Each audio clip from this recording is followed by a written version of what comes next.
Alright guys, this is going to be a small haul, but a medium size. Last week's books this week. But before we get to all that, we got to get to our two from the tomb. And this week I went down to the tomb and I dug out some signed books.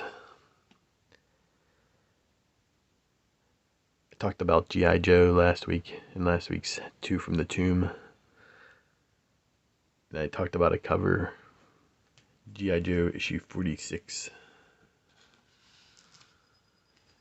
It's probably one of my favorite covers of that whole G.I. Joe Marvel series.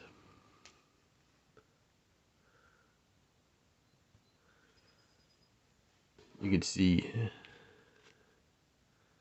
where Mike Zeck signed it. I met him at the Youngstown Comic Con. He was a nice gentleman. I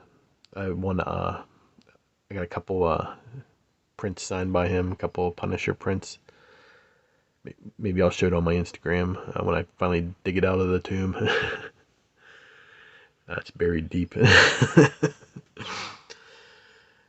But he was just he was such a good guy and a nice guy to meet. You can see a nice looking signature, not some squiggly line. Talking to you, Michael Golden. Just an overall great time. But as we've been doing with these signed books, we've been taking them out of the old poly bag and putting them in Mylar. So we'll be back in a second. Now this looks much better.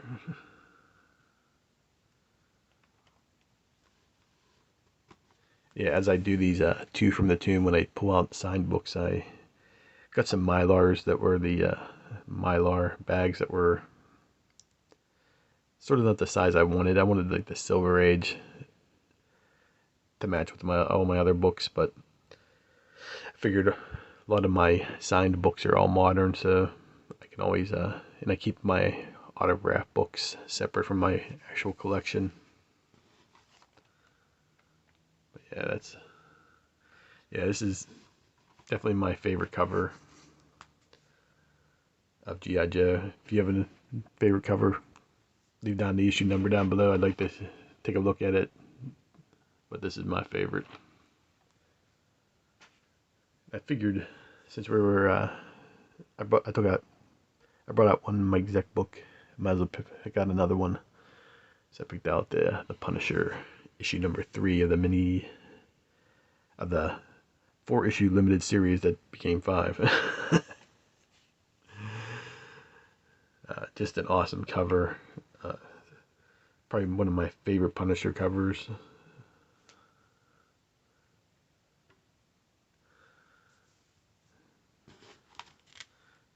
But like again, we're gonna do our Mylar switch here, and we'll be back in a second. Yeah, that looks a lot better. I think all my signatures from now on are just going right into poly bag, or right into Mylar.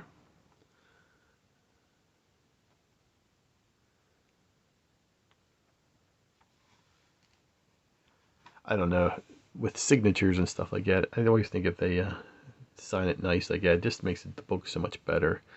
I mean, I've got, maybe I'll do that next week's two from the tomb. I'll show you some not so great ones.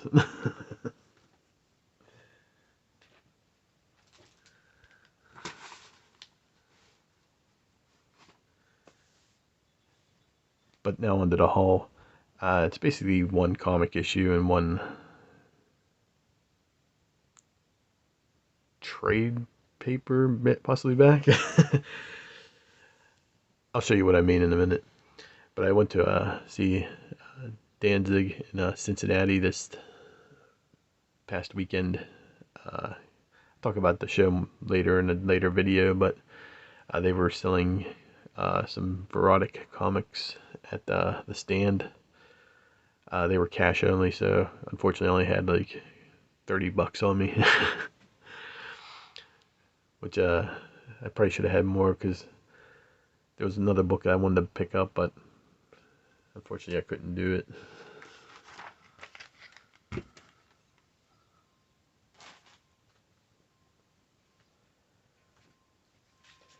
I already have this issue, but I don't have this variant cover. And Veronica, I'm not a very big variant collector, but I do buy extras of different variants that I like, of like Veronica, Archie Horror.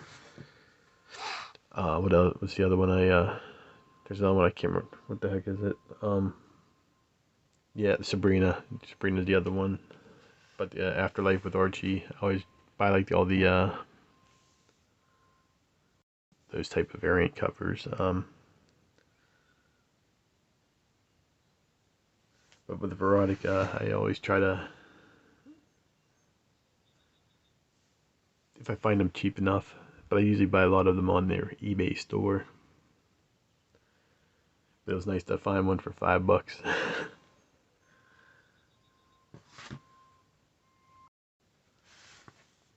But for $5, I couldn't pass up this one. Veronica Revenge. I like the Simon Bisley cover, but I really like this cover too. It's 2 stories. But you get one of my favorite characters,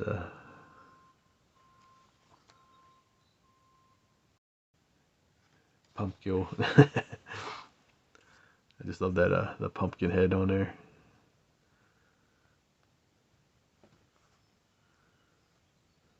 Fortunately, I can't show you a whole heck of a lot of this.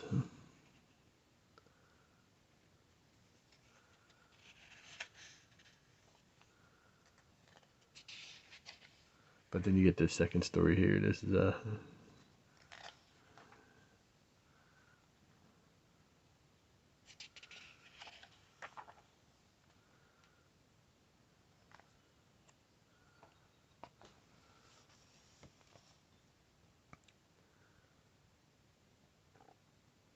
yeah. Normally it's like $10 on the Veronica eBay page, which I highly recommend if you're looking for books. I think it's called Veronica Dash World. But for $5, I was super happy to get this. As I said, there was one other issue I wanted to get, but they were taken for books and comics. It was only cash only, and I wanted to buy a shirt, which I'll show at a later date too. This shirt's pretty badass.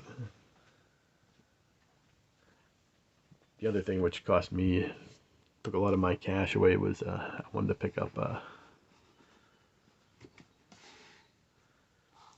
Simon Bisley, Death Rider, and the House of Vampires. Uh, this is based off of Glenn Danzig's newest movie by the same title, Death Rider. Those familiar with the lyric books that came out, this is sort of similar to it, but I got a lot of great Simon Bisley artwork in it. It's all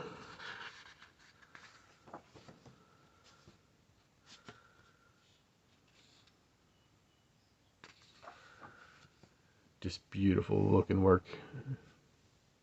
And it's all like this stuff. It's like steals from the movie.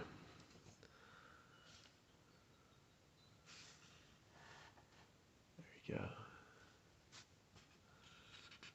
you go. Introduces all the characters. I haven't seen the movie yet. It was only shown in select theaters, or no, not even select theaters. Premieres where they take the show to like certain movie theaters around the country. Nothing's came even close to Pittsburgh, so I haven't been able to see it. Like I was able to see the Veronica premiere in Philadelphia. I think the closest one that was here is maybe, I think it was either Houston or something like that, and I just can't drive or fly all the way there just to see a movie. But yeah, there's lots of just killer artwork in here.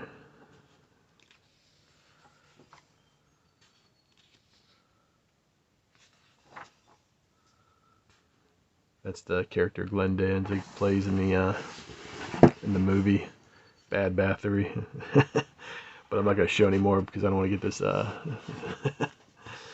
But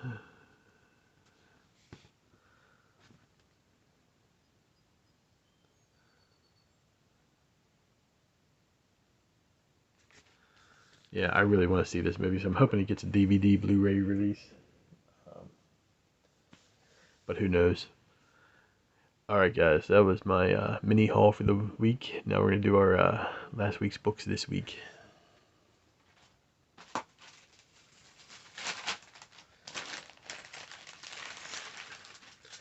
Got quite a decent stack. This is like McKinley size here. Yeah.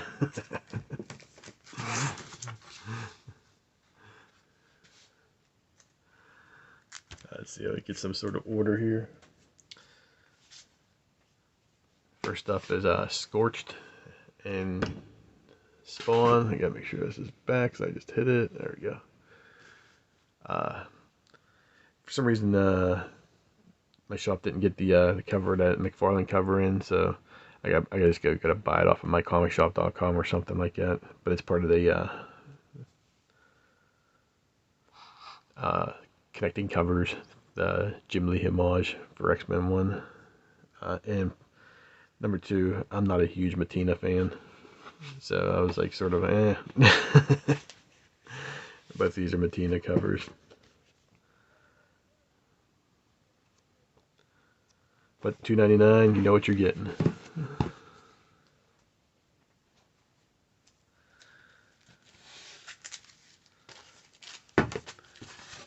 My cover of the week, Death Dealer with the Frank Frazetta cover. Can't beat that, man. Might do What You Read in PZ on this one next week or the week after. I still got a couple other books. I got a Moon Knight. I went with the Bill Sienkiewicz cover. I just thought that would look badass with all the bloody handprints and stuff like that. Not sure if I'm gonna buy the rest of these. I canceled my. I dropped my couple books on my pull list this weekend, and Moon Knight was one of them. I also dropped the Hulk book.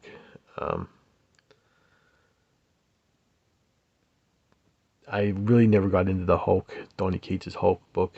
It just wasn't for me, especially coming off of Immortal Hulk. That's hard to follow that series. With Moon Knight, it started off pretty good. I mean, the first 4 or 5 issues, they were pretty good. It's just like with a lot of Marvel books, it seems like they just get stuck in neutral after like issue 7, 8. It happened with with Daredevil and stuff like that. It starts. I think the writer might just have like 1 or 2 good stories to tell for that character, and then it just goes off the rails, and it's just like, I don't know. It's weird to explain, but I just lost interest in it completely. Batman issue 123. So I guess Chip Zdarsky, yeah, say that, is coming on next, and I'm looking really forward to that. This Williamson's run on this Batman has been okay, yeah. With Tiny Onion, the end of his run, sort of fell flat, but I think he got sucked up into the crossover events and all that stuff. This has just been okay. So I'm really interested to see what Chip does with his run on Batman. I believe that starts at issue 125. Heavy Metal Drummer. Put this on my pull list. I think there's only like 2 or 3 more issues left. But just the usual insanity that you expect out of this title.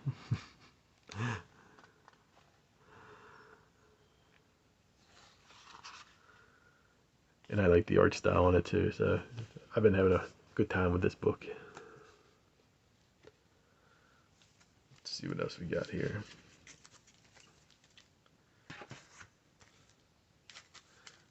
Got Red Room, Trigger Warnings. I picked up all 3 covers. Just enjoying this book. It's just this one had a surprise ending.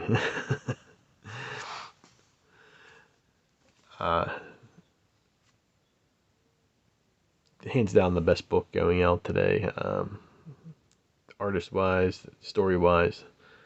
And I think we got one more issue left of trigger warnings. I'm not sure what's happening after that, but probably wait like another half a year or another year, maybe another 4-issue set will come out. But yeah, of course it's violent. But if you take away all the violence and gore, you get a pretty decent, well-drawn story. I know it's like saying, yeah. That's probably take all the high points selling for some of these readers, but some of these gore collectors, take all that out, yeah, you got a great story, but if that makes any sense, though. Like I think if you could have probably did a PG version of this story, not a PGH zombie, but a PG. It still would have came out. Let me see. But you can just look. I mean, just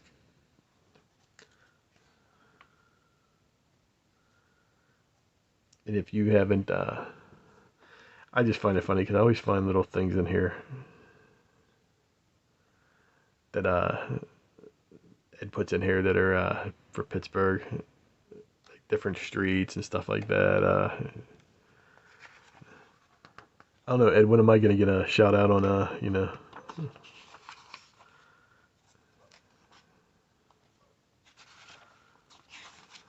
mean, you can't put my PGH zombie in here somewhere.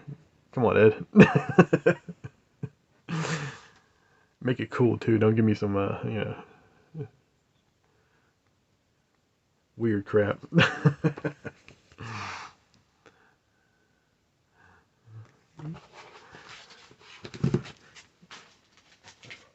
Last book I picked up, I'm not sure if this came out last week or a couple weeks before, but it's new to me. I saw it on the shelf, so I decided to pick it up. Picked up Canceled. David Burns, Canceled. This book was really interesting to me. I really enjoyed it. I'm not sure if there's going to be an issue 2 or what, but the way this book is, let me see here. There's 4 different artists on this book. It starts out with, like a Mr. Rogers type character, putting on puppet shows for kids and stuff like that. And, I guess the network said, we've had enough of you, you're fired. And now you're hiring Cruncher the Clown to replace him. What's really cool is, he comes back, he's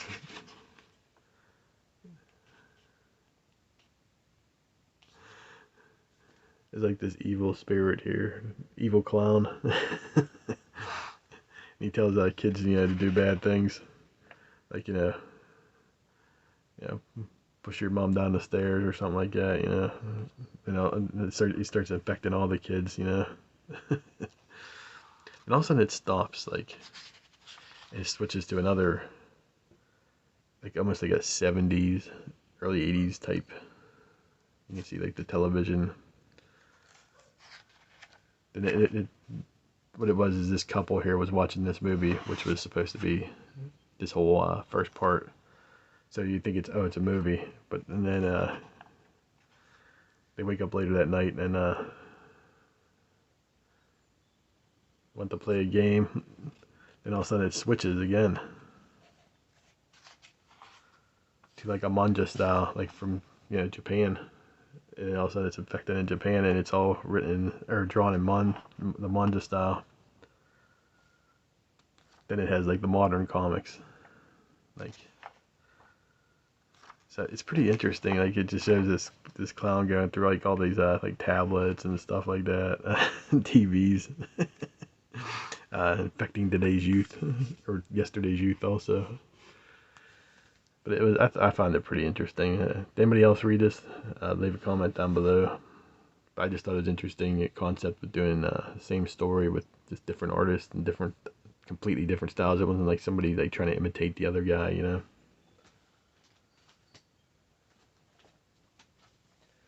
But that was all my last week's books this week. Let's see. Oh yeah, we're going straight to 20 minutes.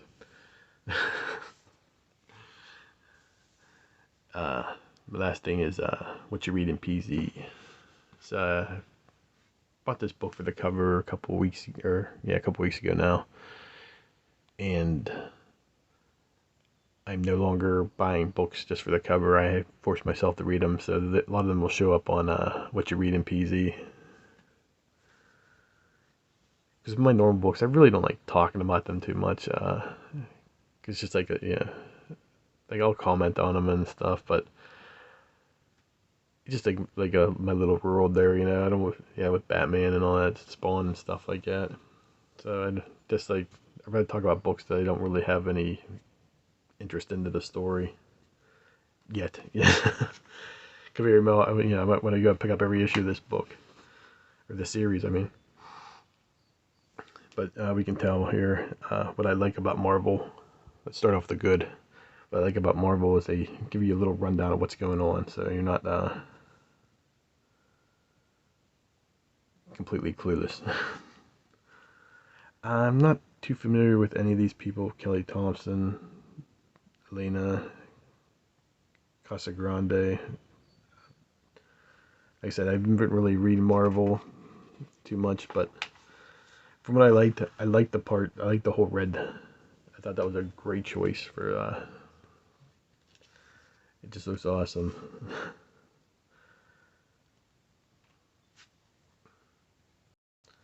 So we get Black Widow fighting a swordsman there. I believe it's called the Blade. So they said, did they say there? Must have, maybe it's in further in the story. Yeah.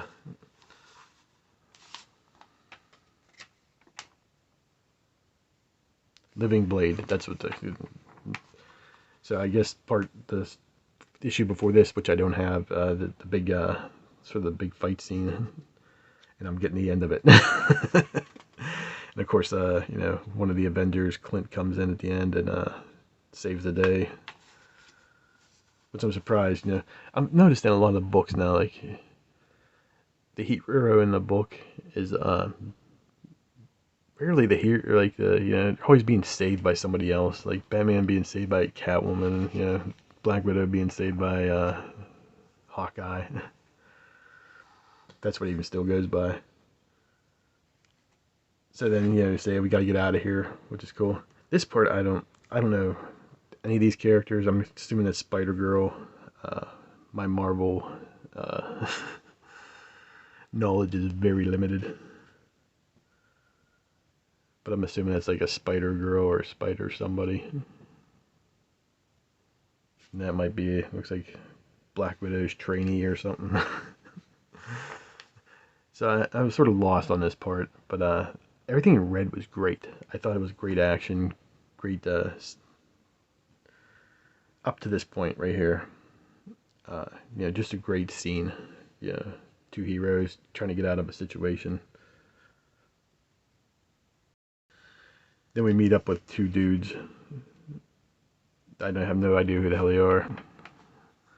But it looks like they're there to help two battled heroes here.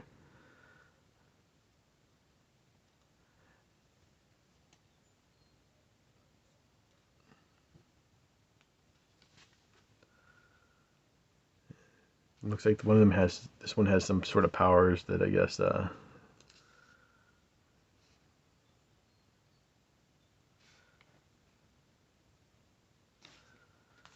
yeah, I missed that the first part. Yeah, like some sort of healing power could put the arm back on.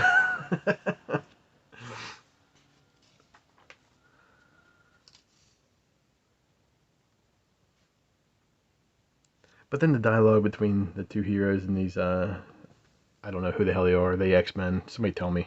Let me know. But like the dialogue, the Living Blade is looking for you. And the only thing you say is that a person? I mean, that dialogue sort of like is lame. Yes, it is. I assume he wants you for what you can do, so you have to get out of here now. Then we split to the scene. Winter Soldier is just like tearing through everybody. Classic. And this villain right here. You know, stop him.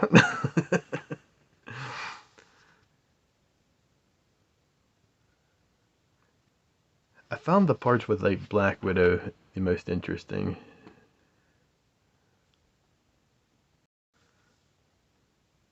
Then we cut to the part where, you know, Yelena's battling the Living Blade. I'm assuming. I thought this was also pretty cool. The Black Widow versus the Living Blade. Just that whole sequence. I thought that was pretty cool.